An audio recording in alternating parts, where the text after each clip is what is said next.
नमस्कार दोस्तों, मैं अंकुर उपाध्याय स्वागत करता हूं आप सभी का एक बार फिर से अपनी नई वीडियो में। दोस्तों यहाँ पे आप सभी के साथ बात करने वाला हूं आईटी क्षेत्र के बारे में। एक बार फिर आईटी क्षेत्र ही बाजार को लीड करने का काम कर रहा है। आज आईटी सेक्टर में 2.6% की तेजी है और बड़े इंपॉर्टेंट लेवल पे खड़ा है। मैं आपको बताना चाहूँगा लेवल की बात करी जाए अगर तो 31,214 पे आईटी इंडेक्स खड़ा है। करीब 27,000 साढ़े 27,000 से आपके साथ एक व्यू बना था कि 29,000 जिस दिन पार होगा 31,300 तक की जर्नी शुरू होगी। 31,200 आज खड़ा है। अब आप ये समझ लो यहां से लेकर अगले 300-400 पॉइंट रेजिस्टेंस ही रेजिस्टेंस है। पहला रेजिस्टेंस एग्जैक्टली 31,300 का है जो कि 2 जून का हाई है, और दूसरा रेजिस्टेंस है करीब 32,000 के सामने, क्योंकि 32,000 पे 4 दिन लगातार हाई बना है। ऑलमोस्ट 4 दिन वो अप्रैल मंथ में बना है, 4 दिन लगातार हाई। इन केस 31 से 32,000 का लेवल निकल गया तो मैं आपको बताना चाहूंगा एक गिरावट शुरू हुई थी करीब 38,000 से, वहां तक की जगह खुल सकती है। मतलब जो लोग सोच रहे हैं ना बहुत बड़ी रैली हो गई यार अब तो दूर हो जाओ, उनके लिए ये स्पेशली कि अगर यहां से 500,000 पॉइंट और निकाल दिया ना आईटी इंडेक्स ने और टिक गया तो एक बहुत बड़ी रैली शुरू होने की संभावना है। जो आईटी स्टॉक्स बुरी तरीके से पिटे थे अब वही आईटी स्टॉक्स चल रहे हैं।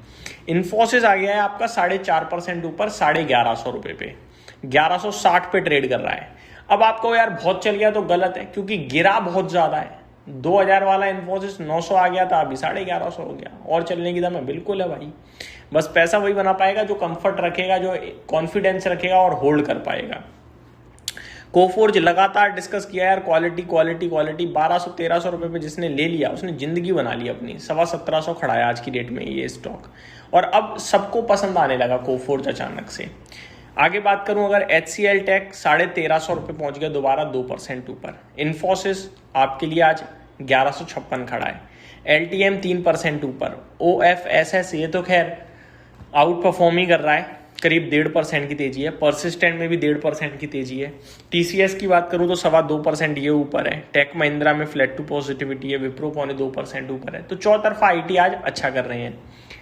आईटी का एक कॉन्ट्रा चल रहा है आपका ग्लोबल मार्केट्स के साथ। जहां जहां AI स्टॉक्स का मार्केट है वहां गिरावट है, और वहां जब गिरावट है तो हमारे आईटी में तेजी है।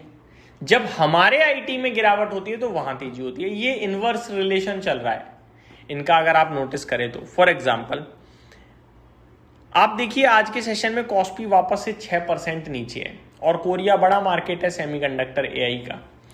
ताइवान देखिए आप 4.25% नीचे है, ये भी बड़ा मार्केट है। अच्छा, कल अमेरिका में तेजी थी, ठीक है, डाउ करीब 550 पॉइंट ऊपर गया, लेकिन क्या नेस्डेक इंडेक्स ऊपर था? नहीं था। कल नेस्डेक नीचे बंद हुआ है 0.22%। तो जहां AI स्टॉक्स का है दबदबा वहां गिरावट है, और अपने आईटी में तेजी है। और जब उनमें होती है वाइसा वर्सा है, एक तरीके से सिंपल भाषा में बोलूं तो। अब बात करी जाए कॉस्पी की तो वो गिरा 6%। निक्केई देखा जाए तो वो 1.5% नीचे है। यानी जापान, ताइवान, कोरिया, नेस्डेक, ये सारे बड़े AI और सेमीकंडक्टर वाले मार्केट नीचे हैं, और यहां पैसा आ रहा है FIIs का इंडियन आईटी में।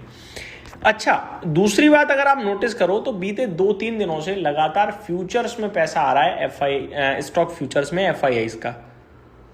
फॉर एग्जाम्पल आप देखिए लास्ट वीक थर्सडे को 2181 करोड़ की बाइंग थी स्टॉक फ्यूचर्स में। फ्राइडे को 2115 करोड़ की बाइंग थी स्टॉक फ्यूचर्स में। मंडे को 5316 करोड़ की बाइंग थी स्टॉक फ्यूचर्स में, और ट्यूसडे यानी कल 2774 करोड़ की बाइंग थी स्टॉक फ्यूचर्स में। स्टॉक फ्यूचर्स में जब डेटा आता है तो हमें ज्यादा आसानी रहती है प्रिडिक्ट करना, क्योंकि फ्यूचर्स में सारी मार्केट तो यानी मात्र 200 स्टॉक्स हैं, 150-200। अब उनमें आपको चुनना है किस में बाइंग हुई होगी, तो जहां तेजी है वहां पे बाइंग समझ लो। बीते 4 सेशंस में अगर आप आईटी इंडेक्स का हाल देखो तो ये रॉकेट हुआ है, तो हमें क्लियर मिल गया कि भैया कहां बाइंग थी। 4 सेशंस में आईटी इंडेक्स 28,000 से 31,000 हो गया भाई साहब। 3,000 पॉइंट्स की रैली आईटी इंडेक्स में, तो आईटी स्टॉक्स में ही था कमाल। तो FIIs ने तो बहुत मोटा पैसा छाप दिया मुझे लग रहा है ये आईटी स्टॉक्स में खरीदारी कर करके। तो दो चीजों का इंतजार रहेगा आईटी की कंफर्मेशन का। पहला, जिस दिन स्टॉक फ्यूचर्स में सेलिंग आएगी, क्या उस दिन आईटी स्टॉक्स अच्छा कर पाए हैं और उसके अगले दिन अच्छा करेंगे? अगर हाँ, तो फिर आईटी में फुल फ्लैश तेजी समझना। अगर 32,000 के ऊपर निकलकर टिकने लगा तो तेजी समझना। इन दो पॉइंट्स का और कंफर्मेशन ले लो, उसके बाद आप निश्चिंत होकर इनमें पोजीशन ले सकते हो। अभी तक नहीं लिए तो अब वेट करना चाहिए। ये मेरी तरफ से आपके लिए ओपिनियन था। उम्मीद करता हूँ जानकारी डेटा पसंद आया होगा। Thank you so much for watching this video. Have a great day guys.